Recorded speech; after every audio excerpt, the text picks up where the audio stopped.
What up, what up, what up, you guys? Tribe, this is gonna be your Love and Hip Hop Season 7 Reunion Part 2. Oh, look like it's getting ready to rain. Alright, I'm gonna finish this up and get up out of here.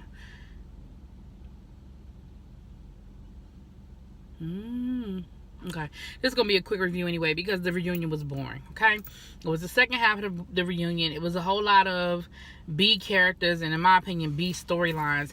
And I had to ask myself a question. I had to say, do you think it's boring because it wasn't a whole lot of fighting and a whole lot of extra stuff? But I don't think that's it. I just think that the storylines just weren't all that interesting. We had BK and Sierra. At this point, it really doesn't matter what BK does. Sierra seemed like she's not gonna go anywhere, even though she's still talking about how she don't want to deal with no cheating. But they showed you videotape of this man straight up cheating on you, and you were like, well, in defense, in his defense, I still was married then, so I can't really hold nothing that against him. Yes, you can, because y'all was supposed to be dating and y'all was supposed to be in a relationship, and he said that he hadn't slept with that woman. So he lied. Like, forget about whether you were still married or not. A whole lot of married people who were still married are dating. Y'all been separated. Y'all have been separated for a good year. So that doesn't count just because you were still married. You give him a pass for cheating on you. At the end of the day, he lied. You don't care about that? Okay, cool. If you don't care, I don't care. Rewind a little bit. We picked up with Spice and Tommy. Remember, they were arguing at the end of last week. I hate the fact that it seemed like they ended the season on a good note and then they started the same argument. The one thing I hated about that was the main thing. I know I'm all over the place. Let me calm down. That was the main thing I hated about this reunion, was that I feel like certain things that had been resolved or had been addressed ended up coming back up, and we arguing about the same shit again. And I'm like, why are we doing that? But one thing I will say that I really, really liked about the part 2 was that a lot of the girls that had the beef seemed to have gotten past it, squashed it, and moved on, and they didn't carry it on. But the Spice and Tommy thing, I just didn't get it. I didn't understand why we still arguing, because I thought we had resolved it. And Tommy was like, y'all don't understand, I'm a new artist, and with Spice running around telling people that I'm being unprofessional, that could hurt me. But you were unprofessional. You were late. You did show up drunk. You can't argue with that. That's what happened. That's what you did. Like, you don't have to like the fact that that's the case, but that is what happened. And I just hate the fact that, I just hate the fact that it seems like, Tommy, one thing I like that Spice said, Tommy don't like me because I call her on her shit. And there's too many people around Tommy that tell her what she want to hear. And to a certain extent, she's right. Because remember, Tommy's taking care of her family. So there's a whole lot of people in her family that really, now, it look like her mama give as good as she get and all of that. But there's a whole lot of people that's living off of Tommy. And even her mama being on the show is making a check off of Tommy. So you might be in a situation where it's not a whole lot of people that's pulling you on your shit or calling you, or the fact that they know the minute they say something to you, they got to deal with your attitude and deal with you cussing them out. I mean, I know I got family members who I don't say shit to. Why? For that exact reason. Ain't nobody trying to hear that shit. You know what I'm saying? Like, I'm trying to not even correct you, but I'm trying to give you some good information or advice, and you coming at me, I ain't got time for it. And I feel like that's what Spice was saying, was that, people don't feel like they can say something to Tommy because then they gotta hear her mouth. And Tommy still won't admit that she has a drinking problem. She talking about some, she ain't had nothing to drink in 2 months. But like I told y'all last week, she had just been gotten picked up on a disorderly conduct last weekend. Now, I don't know if you were sober or you were drunk, but I would bet that you had been drinking. You put that monitor on to keep your fucking job. And I ain't mad at you.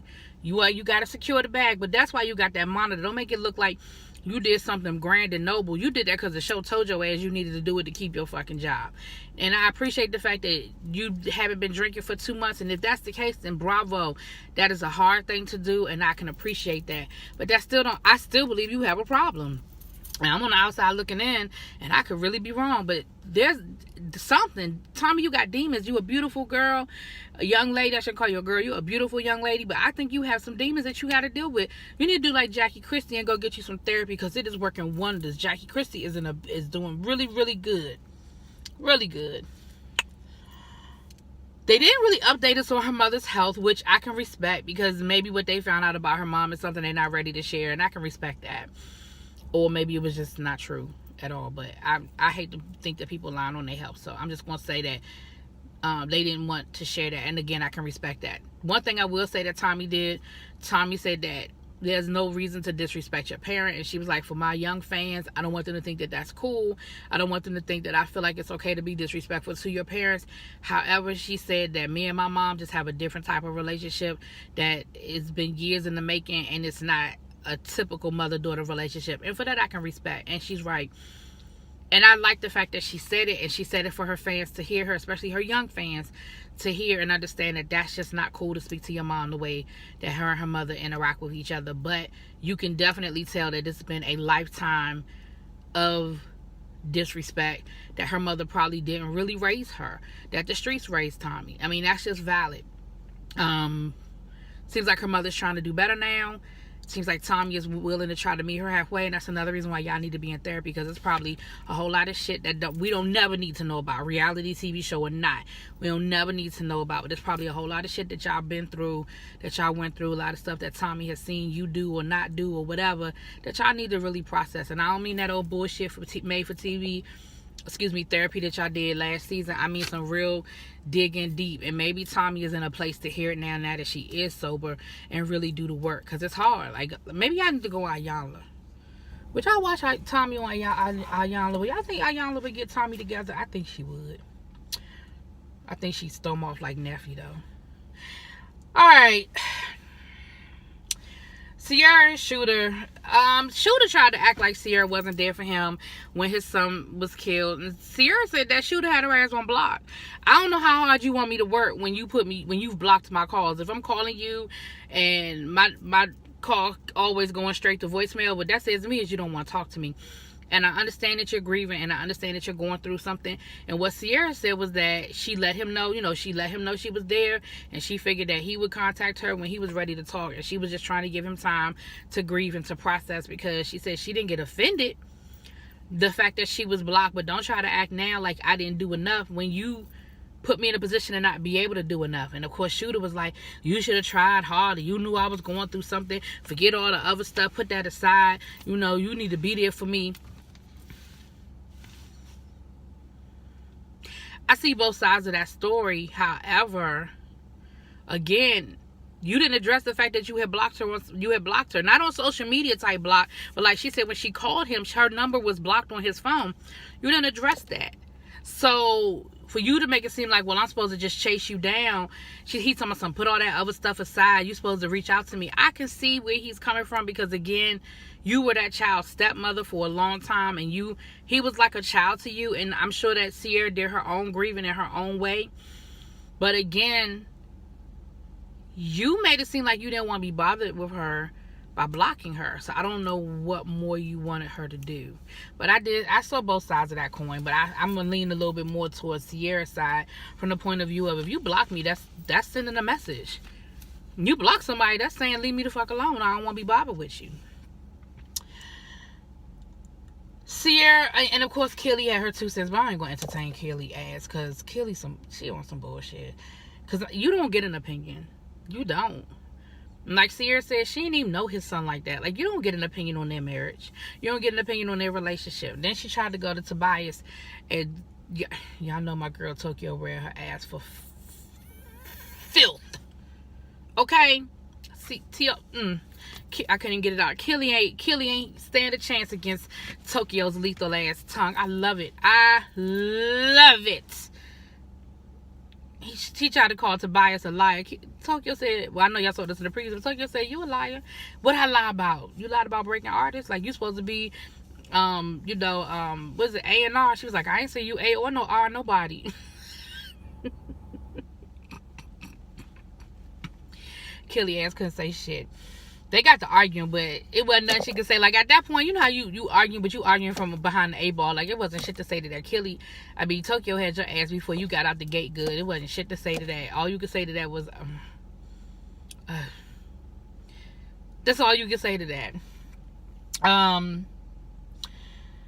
Tokyo and Tobias, on social media, I don't think they're together anymore. I think they hung out. I think they stayed together for a minute after the show, but I don't think they're together anymore now. They revisited the Spice situation with Tokyo, And like I was saying, it seems like they're all in a really good place now. Like they talked about it. Now Spice, let me say this to you, Spice. Spice talking about she don't know nothing about body shaming, because in Jamaica there's no such thing as body shaming. That in Jamaica, you know, calling somebody big, you know, that's a term of endearment, and that's how the men refer. They say, bring me that big body girl, da da da da da. I absolutely 100% correct, because when I'm in the islands, they love all of me, okay? The men be all up in this, okay? So I know what you're talking about the men over there loving the big girl and they're not thinking it's a problem, but that was not your tone. That was not your intention, and you know it. And Nina called you on that shit, and there wasn't nothing you could say, because when you called that girl big and called her out, you meant that shit to be mean, and you meant it to be spiteful. That was not no term of endearment. That is not how the fuck you meant it. So stop it, Spice. Just say, yeah, you're right. I was mad. I was going for the jugular, and that's where I landed. But we in a better place now, and I apologized. That's all you gotta fucking say. Why is it so hard for people to just be like, you know what? In that moment, I was going for the jugular, but I apologize, and we good now. Because they are. Matter of fact, Tokyo said her and Spice might be getting ready to go into the studio. So they good. So it's cool. It's been, you know, and like Tokyo said, she said it was never about my weight. It was about the disrespect. She said, I love me. I'm cool with the fact that I'm a big girl, but it was the fact that you disrespected me. That's why I hit your ass with my purse. It was just the disrespect. And that's what it boils down to. And like Spice, and the other thing that Tokyo brought up that I thought was valid, because one of my former videos, I said that Tokyo need to be mindful of the fact that bitch seems to be a trigger for Spice. And you know, Tokyo was like, well, that's just how we talk. That's how we talk. And so Tokyo brought that same point up to Spice. She said, you know, you say that that's just how y'all talk in Jamaica about big girls. Well, that's just how I talk about calling people a bitch. So if you can't, you know, so don't be offended by that. When somebody come out their mouth with a bitch, don't be offended if that's what it's all about. You know, she was like, it's not about the culture. It's about knowing, being mindful of what you're doing and how you carrying it. And that's really what it boils down to.